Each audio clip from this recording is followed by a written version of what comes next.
Last time on United in Grief, divided on solutions. I suggest that you go. We have an active shooter. 18 people are shot and killed in Maine's worst mass shooting ever, and a father mourns. It's taken me all of this time, 2 or 3 months, to even be able to look at his pictures. Then, we met a gun collector you will never forget. That guy's a gun nut. I'll be like, yeah, I am. A state of Maine in a state of grief as the gun debate ramps up. A debate heard at kitchen tables across the country. A country united in grief, divided on solutions.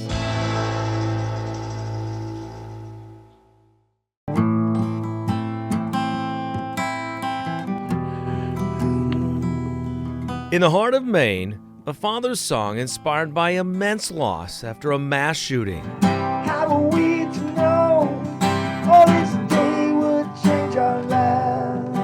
A grief-stricken father now on a mission to create change. People need to understand this pain isn't something that just goes away. An entire state in pain now during a passionate gun debate.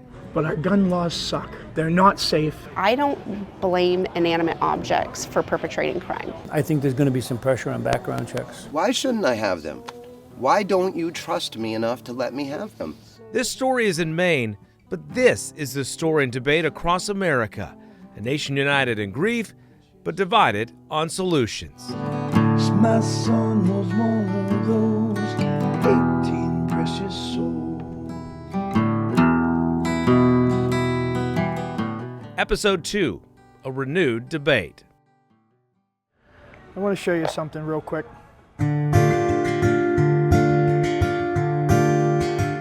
Artie Strout was killed in a pool hall, so I asked his dad, Arthur Barnard, to meet me at another pool hall in Lewiston.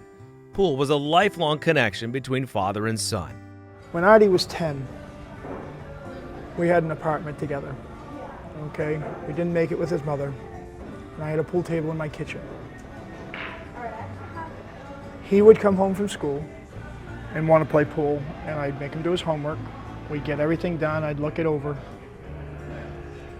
and I'd say, okay, now we can play. We met at a place actually just around the corner from Just in Time Recreation, the first of 2 locations where the mass shootings took place that October night. As we talk, Arthur is walking around the pool table, eagerly showing me how he used to teach his son. And I would start him off at little short shots. Of course, if it was a smaller table, straight shots. Make him make the straight shots, and I'd give him little angles to shoot. So kids you connected over the years? Yes. We've been doing this since he was 10. He was 42. So 30 years I've been teaching him. Before we played a couple games, we sat down at a bar top table, just feet from the 20-some pool tables that fill this place. And the conversation turns from playing pool to the mass shooting, and the motivation Arthur felt to do something. Artie grew up playing pool, and he died playing the game that connected father and son. After the mass shooting, Arthur felt the need to make a new connection and join an exclusive club no one hopes to join. This particular night, it was 15 minutes before they were going to close, and I'm talking to these Red Cross workers who had gotten to know me from coming in. Grabbed a cup of coffee, and I was talking to them. I said, I wonder if there's a network connecting all the other mass shooting families. I says, if not, there needs to be. Because I'm thinking, my first thought processes were that all of us have to work together. And I didn't think of anybody better than the people that know what this is, because most don't. Someone suggested a man named Fred Gutenberg, the father of a 2018 Parkland High shooting victim turned activist. One night, Arthur took a chance and messaged him on Facebook. I told him about my son, and this just happened in Lewiston, Maine. And I says, I would like to know more about what you're doing and about meeting other families from across the country and how it's all connected. 10 minutes later, he messages me back. And we talked for about an hour, different messages. He says, can you call me in the morning? So he sent me his cell phone number, which I thought was pretty pretty cool for not knowing me. And he, 8:30 in the morning, I called him. He answered, and we talked for about an hour and a half. Told me about himself. You know, there's so many stories that come out of these things. You know, everyone's got a different story. Everyone's a tragedy. A week later, Arthur and Artie's wife, Christy, boarded a plane for the first time in their lives. They were headed to Washington, D.C. They had all the families from Uvalde were there. They had these 20 kids from Sandy Hook Elementary School. Barely 5 weeks after his son was killed, Arthur was surrounded by people who truly understood his pain at a national vigil for victims of gun violence. The pictures inside the church are heart-wrenching.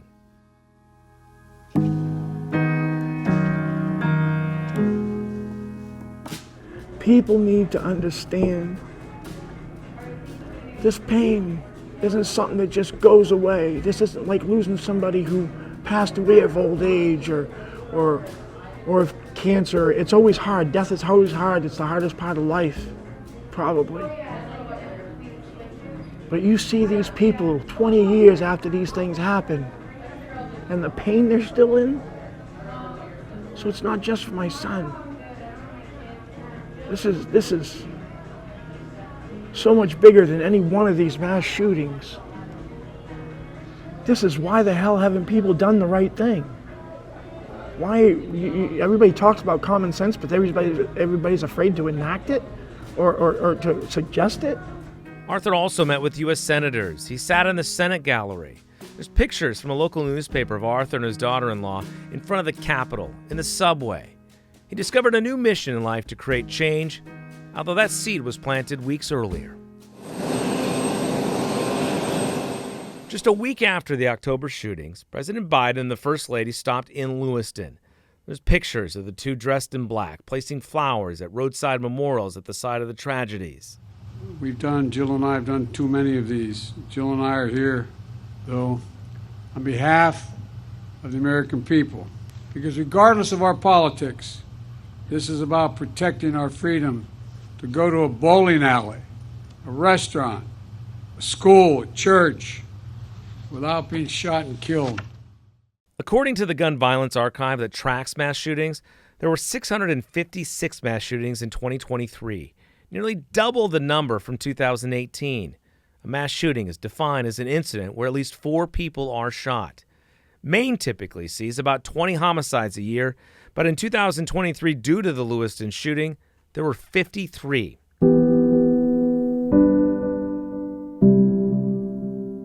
President Biden met privately with victims' families in Lewiston. Arthur Barnard says the president went from table to table, family by family. Arthur's table was last. One of the things he said was, because he had lost 2 children, he says, you'll know that you're healing because there will be things that remind you. There'll be moments, there are triggers. I get 1 million of them all the time where I have to stop, take my breath, refocus. And you'll get to the point where you smile before you cry. Okay. He says, at least that's how it was for me. I hope you get there.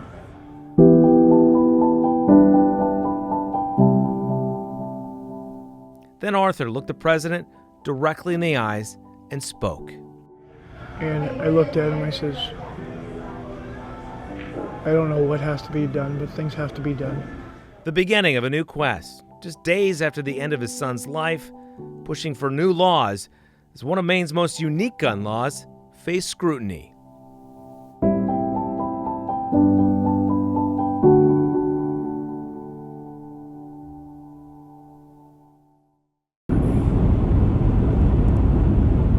After a snowy 3.5-hour drive northeast, we arrived in the tiny Canadian border town of Holton. Close-knit. You talked about, 6 degrees of separation. Everybody's related to everybody else, or somebody knows somebody who's related.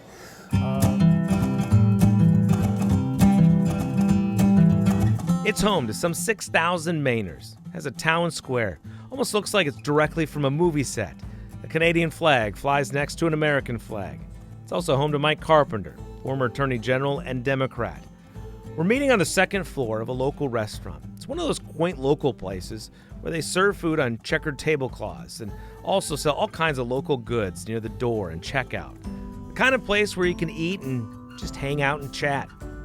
Carpenter played a key role in the creation of the state's so-called yellow flag law that's under the microscope after the Lewiston mass shooting.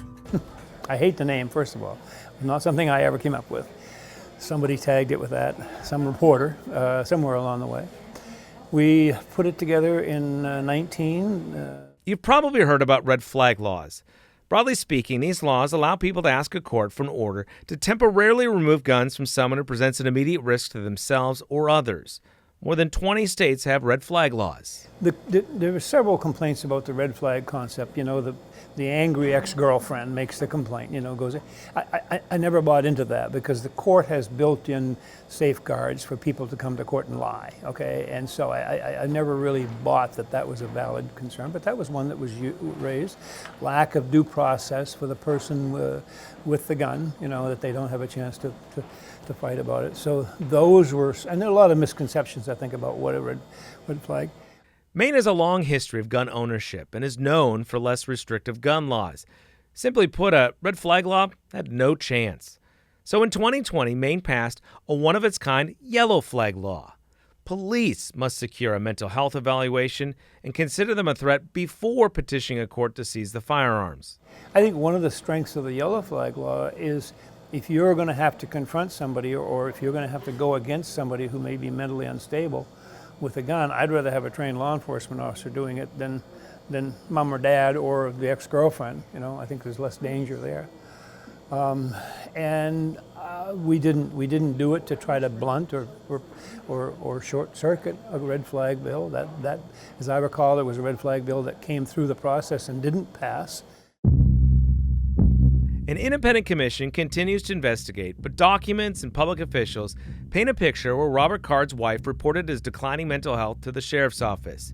Army Reserve colleagues reported erratic and alarming behavior and comments.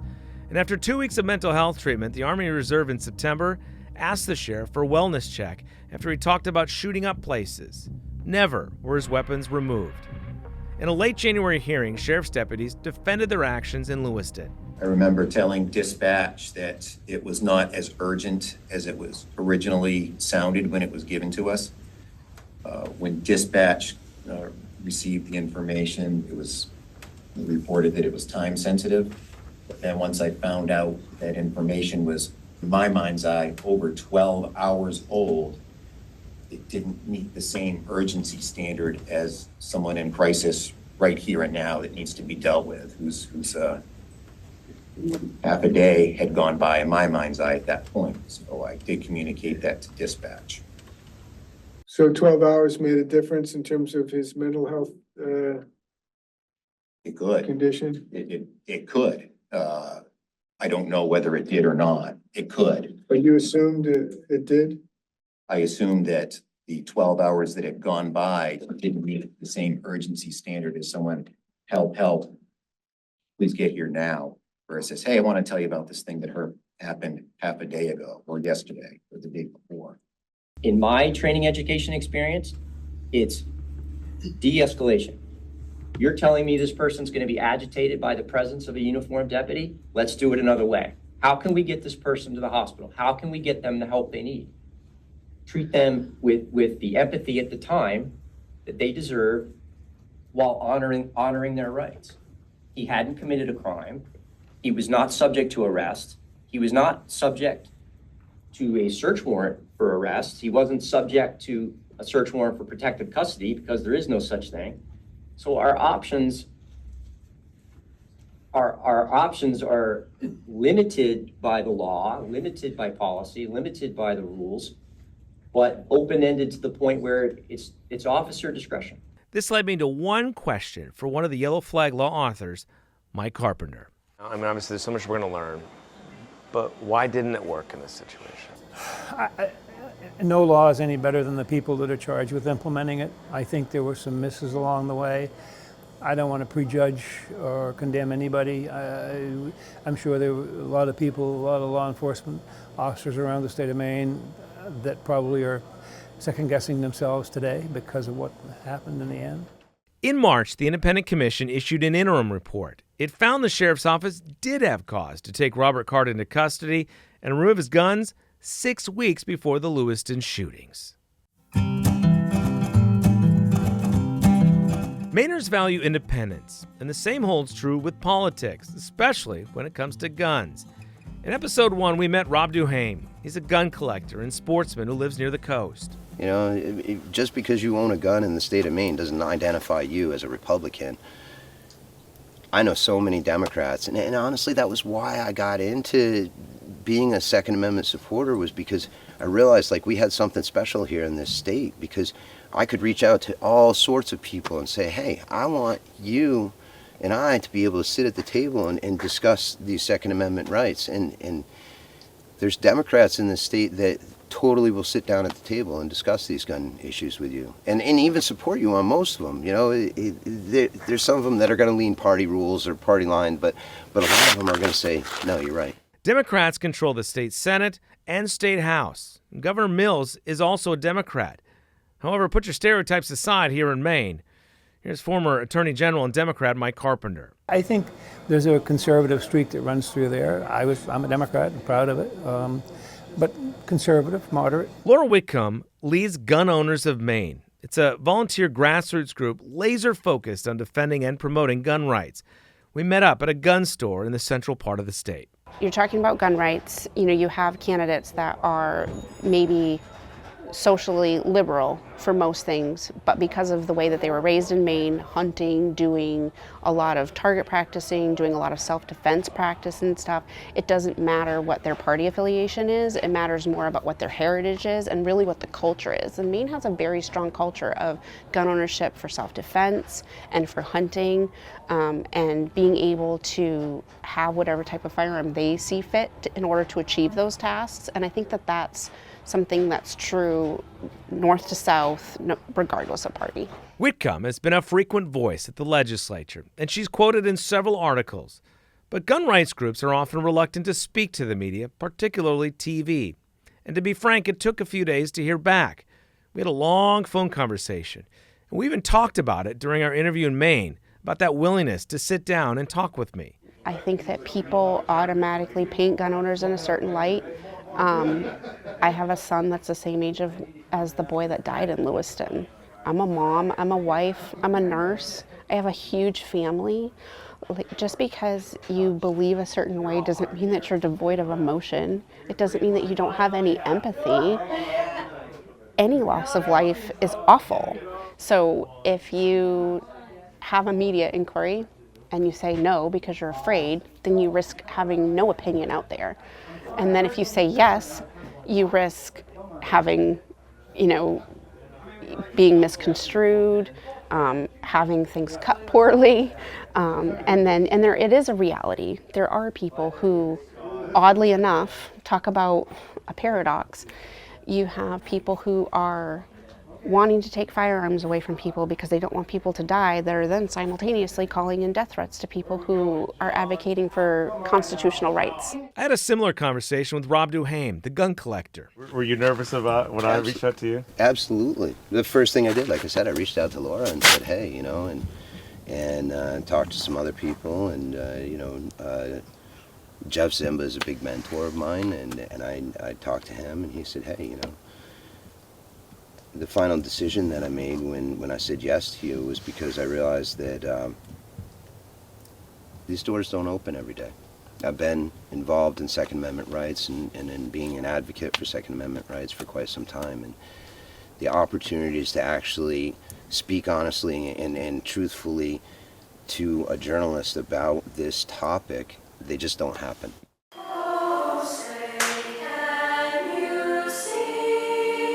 On January 3rd, a heartfelt yet tough moment in the state Senate as the Lewiston High School choir sang the national anthem, the song of our nation echoing in the Senate chamber as the debate over gun reform filled the hallways. So I finally get to the microphone. She says, So, we can't hear you. I started speaking. They said, we can't hear you. A familiar face joining gun reform advocates just 2 months after his son was killed, Arthur Barnard. The first thing I say was, so it's not all about taking guns. It really isn't. He's standing in front of a podium, holding a microphone with gun control advocates, filling the hallway with signs and a staircase behind him. I think what's happened here is we as a nation have gotten careless in how we've written our laws. We have our red flag laws, we have our yellow flag laws, and things like this. I think we should have that red flag law. But the honest truth is, there is nothing supporting that law to make it, in reality, enforceable. Gun rights groups filled those same legislative hallways in January, including Laura Whitcomb. So I would say that in the wake of everything that happened in October, that having anti-gun legislation is definitely not something that's new for us. I think that the media coverage has been different. And so that puts us, again, a little bit more on the defensive. We've had more media inquiries than we've ever had. We've had more memberships than we've ever had. Whitcomb knew the push for change would come, and she knew she had to fight back. I don't blame inanimate objects for perpetrating crime. And so it's very difficult for me to see the difference between assigning blame to a firearm when we don't assign blame to cars or knives or hammers, or people just punching each other, frankly, or kicking somebody. It's easier to blame the inanimate object. It's easier to come into Maine and say, well, we're just going to change all the gun laws because that's what it's going to take to make Maine safer. I did wonder if anything's different in Maine's capital among lawmakers after Lewiston. So we headed inside the Capitol ourselves. Is the mood different relating around the potential for gun laws coming through the session since that happened? I don't think so. That's State Representative and Republican Donald Ardell. I think, if anything, people with firmly held positions have become even more firmly held in those positions. Before the legislature, Ardell was a career federal special agent and criminal investigator. All gun bills would come through the very committee room we are sitting in. The Republican strongly believes Maine's a safe state, and quickly changing laws would be a mistake. And my one concern really is that a lot of the responses to Lewiston were the same bills that we defeated last session. People that put these bills forward, legislators that put these bills forward, were putting them forward with no idea of what happened in Lewiston. No attempt to finally tailor their response to fix what happened in Lewiston. But they just filed the same old bills. Assault weapon ban, background checks. The debate across Maine today mimics the gun debate nationwide. We could spend an hour on each issue, but a few stood out in our time in Maine. In Surrey, Rob Duhame points to Robert Card and a lack of focus on mental health. And it also doesn't help that, a lot of these people that are pushing so hard for gun control are the same people that aren't willing to do the hard work when it comes to health care. Take some of that energy that you're putting on gun control and put it towards health care, and let's see what happens in this country. It's kind of ludicrous where we've gotten to. Laura Whitcomb agrees. It's just so important whenever something like tragic like this happens to take a step back and look at the big picture and do the hard conversation and have the hard discussion about what really happened here. Because the type of firearms that people are using to perpetrate these crimes have been around for 100 years. And so is it an issue with firearms, or is it an issue with where we're at in society, both with relation to mental health and just the fabric of society in general? Arthur Barnard points back to the weapons and the laws. This country should not have this problem. You can blame it on mental health, you can blame it on a million other things, but our gun laws suck. They're not safe, they're not enforceable. And until we do something to make them enforceable, we're not going to be safe. No one's going to be safe. You're going to have more mass shootings all the time. Barnard personally believes the weapons typically used in mass shootings should be banned. But he's focused on other issues like universal background checks. But what good is it if someone can go to a parking lot and buy one privately and it's a legal sale? or go to a gun show and buy one with no one needing to know that they own it. No background checks. Because it's an out-of-state person selling guns? Why does that matter? Here's Laura Whitcomb again. Criminals don't submit to background checks. If you are a person who is prohibited and you don't think you're going to pass a background check, you are not going to do that. You are going to steal a firearm, you are going to ask somebody else to commit an illegal act by doing a straw purchase, or you're going to go find one from a private seller that doesn't know you and is being inappropriate.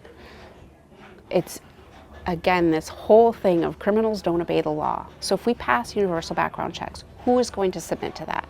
People who want to follow the law. A criminal is not going to do that. Representative Ardell would need to know specifics. The devil with the legislation often is in the details.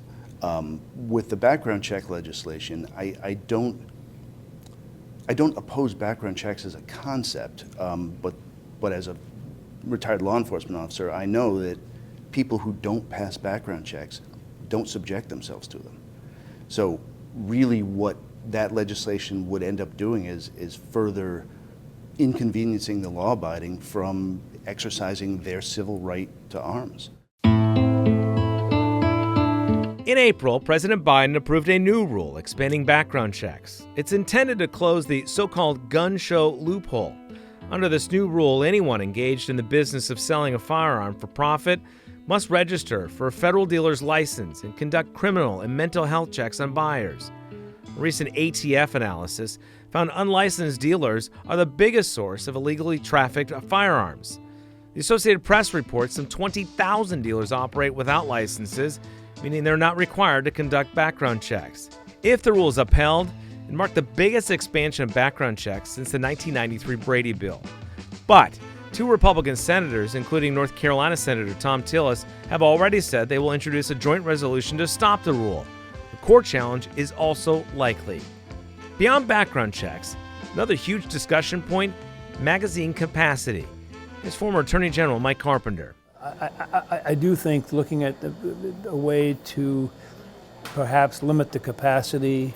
I mean, these are events, as you know, that take place in a very short period of time normally, okay? And whether it's the Las Vegas shooting or the Lewiston shooting or whatever, it happens quickly. And I was at an event, just a public event here in town a few days ago, and I literally thought about how much damage could be inflicted on that crowd that I was in with somebody who snaps and has a gun and a large capacity magazine. It's a popular argument, but also draws one of the most fierce rebuttals from gun rights groups. Here again is Laura Whitcomb from Gun Owners of Maine. So if we go from 20 rounds to 10, is that going to make people happy? Is that enough? If we go from 10 rounds to 5, will that make people happy? Because there's still going to be some people that say 5 is too many. Because the vast majority of firearms that are all over the United States and all over my state are not being used inappropriately. And so the short answer to that is, personally, I believe that you should be able to have any type of firearm that is legal to own in the United States if that's what you want, regardless of capacity. It doesn't have anything to do with the firearm itself, it has to do with how you use it. Gun collector Rob Duhame takes that argument one step further. When you try to talk to them and say, how is this going to make, things safer? Well, it will. It just will. Think, if you only had 10 rounds, you could only shoot 10 people instead of 30 people. How is that better? How is that better? Isn't it just as awful if I were to shoot one person as it is if I were to shoot 2? But for some reason, they can put a number on it, and they can equate safety with the number of bullets that your gun can carry, and that makes absolutely no sense whatsoever. I mean, if you trust me to carry 1 bullet, you should trust me to carry 100. Or you should just look at me and say, I don't trust you. Next time on United in Grief, Divided on Solutions.